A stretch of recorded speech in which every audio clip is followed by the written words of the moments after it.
Seperti yang diceritakan tadi, Nabi Muhammad SAW melakukan dakwah secara sembunyi selama 3 tahun dan hanya 40 orang sahaja yang memeluk Islam ketika itu.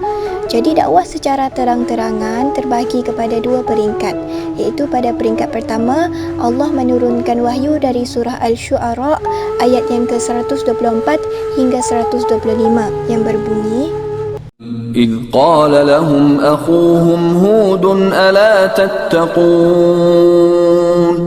إني لكم رسول أمين. Lantas Rasulullah mengumpulkan kerabatnya yang terdekat di rumahnya dan mengajak mereka makan-makan, dan baginda mengumumkan bahawa dirinya adalah pesuruh Allah Subhanahu wa taala. Namun tidak semua mempercayai dan menyokong baginda.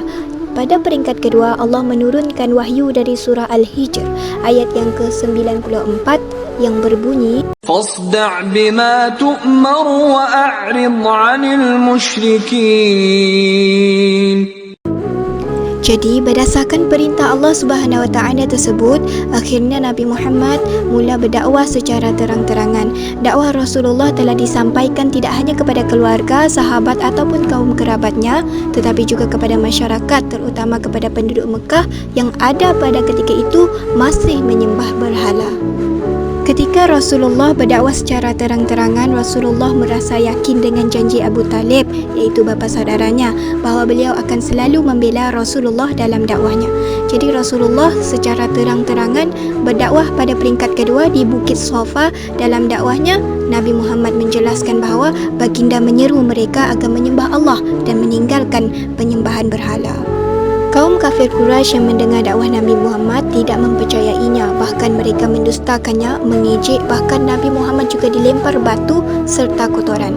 Dan ketika itu orang yang mendustakan Rasulullah ialah Abu Lahab dan isterinya serta Abu Jahal. Lalu turunlah ayat Al-Quran surah Al-Lahab ayat yang ke-1 hingga 5. تبت يدا أبي لهب وتب ما أغنى عنه ماله وما كسب سيصلى نارا ذات لهب وامرأته حمالة الحطب في جيدها حبل من مسد. Pada awalnya, Rasulullah tidak mendapat tanggapan yang baik daripada kaum Quraisy, namun beliau tidak putus asa dan terus berdakwah.